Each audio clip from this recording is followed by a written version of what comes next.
வணக்கம் நண்பர்களே. ஆனி மாதம் அப்படிங்கிறது காலச்சக்கர புருஷத்தின் 3ஆம் இடமான மிதுன ராசிக்குள்ளர சூரியன் உட்கார போகிறார்.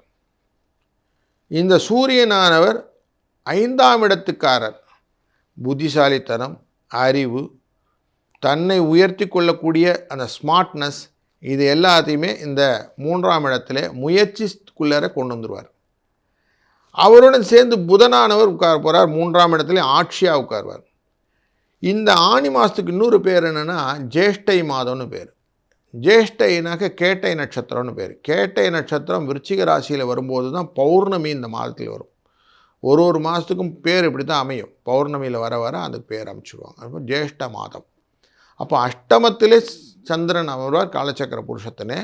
அப்போது இந்த ஜேஷ்டை வருதுன்னா 3ஆம் இடத்துக்கும் 8ஆம் இடத்துக்கும் தொடர்பாயிடும்.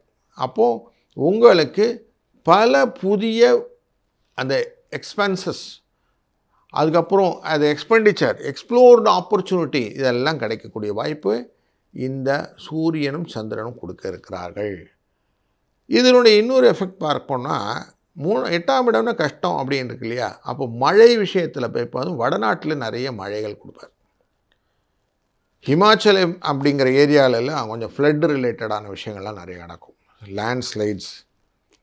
பொருளாதாரத்தில் போய் பார்த்தோம்னா இந்த கோல்டு சில்வர் அப்படிலாம் ப்ரைஸ் ஒரு மாதிரி ஸ்டேபிளாக இருக்கிறதுக்கான வாய்ப்பு உண்டு. ஸ்டாக் மார்க்கெட் ரிலேட்டடாக, ஷேர் மார்க்கெட் ரிலேட்டடாக பார்த்தோம்னா நிறைய ஃப்ளக்சுவேஷன்ஸ் கொடுப்பார். இஃப்ஸ் அண்ட் பட்ஸாக இருக்கும். இப்படி ஒரு சூழ்நிலையை இந்த ஆனி மாதம் தாங்கி வருகிறது அப்படின்னு பார்க்குறோம். இப்போ இந்த ஆனி மாதத்தினுடைய அவுட்லைன் நமக்கு புரிஞ்சிச்சு. இதில் ஆனி உத்திரம் அப்படின்னு 22ஆம் தேதி அன்று வரும். அன்றைய நாளிலே முக்கியமாக சிவனுக்கு திருமஞ்சனம், அந்த நாளை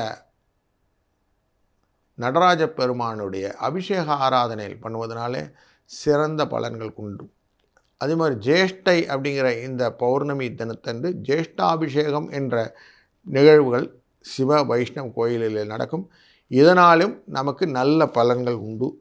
சனி பிரதோஷம் 27ஆம் தேதி அனுஷ நட்சத்திரத்தின் சாரத்திலே இருக்கும்போது, சந்திரன் இருக்கும்போது வருகிறது. அன்றைய நாளிலே கடன் அடைப்பதும் ரொம்ப விசேஷம். அன்றைய பிரதோஷ நாள் ரொம்ப விசேஷமாக நமக்கு உயர்நிலையை கொடுக்கக்கூடியதாக அமைகிற இந்த ஆனி மாதம் எல்லாருக்கும் வர்ஷிப் பண்ணுறதுக்கு ரொம்ப உகந்தது. ஏன்னா வரக்கூடிய நாளில் இந்த உத்தராயணம் என்கிற புண்ணிய காலம் முடிந்து தட்சிணாயன புண்ணிய காலமான ஆடி மாதம் பிறக்கப் போகிறது. அதனால் தேவர்களின் பகல் பொழுதுக்கு ஒரு எண்டு வரக்கூடிய நாளாக இருந்ததுனால என்னெல்லாம் நம்ம கேட்டு பெறணுமோ அதெல்லாம் இந்த மாதத்தில் கேட்டு பிடிச்சிக்கணும் அப்படிங்கிறது தான் இந்த மாதத்துடைய நுட்பம். அதனால் இந்த மாதம் ரொம்ப அலர்ட்டாக எல்லா வேலையும் செய்யணும் அப்படின்னு புரிஞ்சுப்போம்.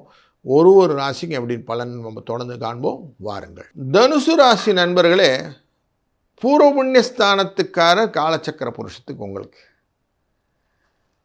நிறைய பேரை கூட்டாக சேர்க்கறது 9ஆம் இடம்னு சொல்லுவோம். 3ஆம் இடத்திலிருந்து சூரியன் இந்த 9ஆம் இடத்தை பார்ப்பது நிறைய பேரின் கூட்டு முயற்சிகளை காலச்சக்கர புருஷத்தில் உங்களுக்கு தரப்போகிறான்னு அர்த்தம். உங்கள் ராசியின் 7ஆம் இடத்து கலத்திரஸ்தானத்திலேயே இந்த சூரியனும் அதனுடன் சேர்ந்து புதனும் அமர்ந்திருப்பார். இந்த 9க்குரியவரானவர். அதனால் நிறைய கூட்டு முயற்சிகள் நிறைய இருக்கக்கூடிய மாதம் இது. சொசைட்டி லைஃப்பில் நிறைய ட்ரஸ்ட் ரிலேட்டடாலாம் பார்ப்போம். காமன்ஸ் காஸ் அதில் ஒர்க் பண்ணக்கூடிய விஷயங்கள் இதெல்லாம் இந்த தனுசு ராசிக்காரர்களுக்கு இந்த மாதம் மூலம் பூராடம் உத்திராடக்காரர்களுக்கு வந்து சேரும்.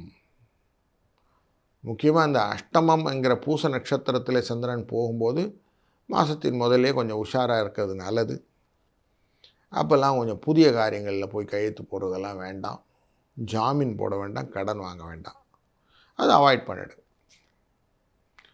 கேட்டை நட்சத்திரம் அப்படிங்கிற நட்சத்திரத்தில் வரும்போது தான் இந்த ஜேஷ்டா மாதத்தினுடைய எஃபெக்டான பௌர்ணமி உங்களுக்கு கிடச்சிரும்.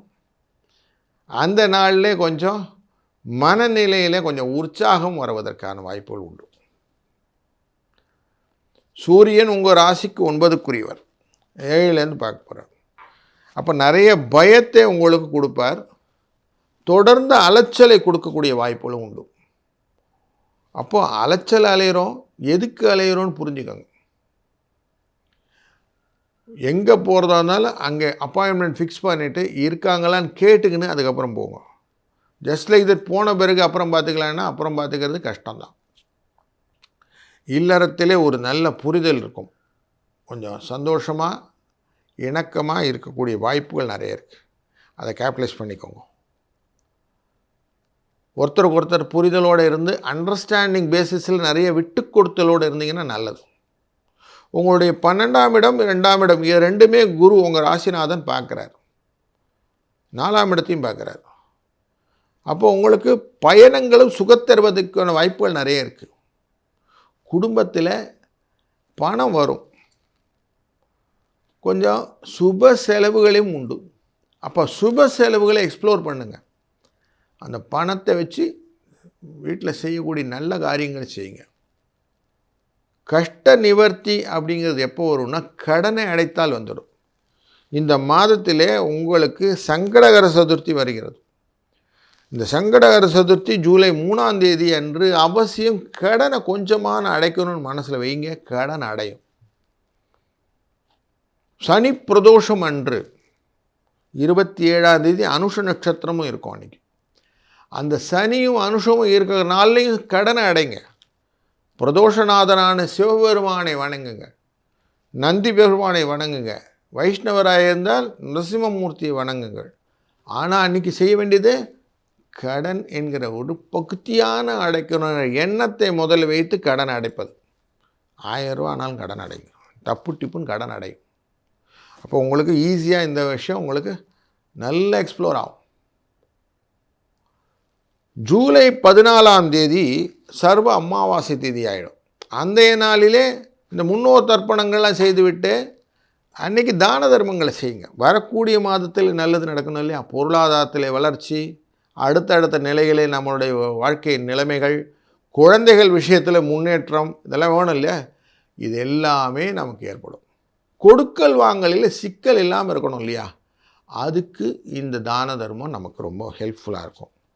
இப்படி காரண காரியத்தோடு நம்ம இந்த மாதத்தை பயன்படுத்தி கொண்டோம்னா ரொம்ப நல்லது. இந்த மாதத்தில் முற்பகுதியே உங்களுக்கு நிறைய லாபத்தை கொடுக்கக்கூடிய வாய்ப்புகள் உண்டு. அதை நிதானித்து ஹேண்டில் பண்ணி நீங்கள் கேபிட்டலைஸ் பண்ணிக்கணும் அப்படிங்கிறது முக்கியம்.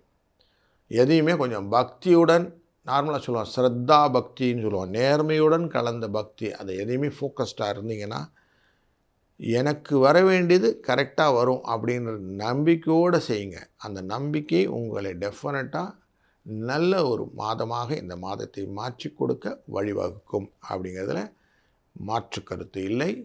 நல்லது நடக்கும், நல்லதே நடக்கட்டும். வாழ்க வளத்துடன்.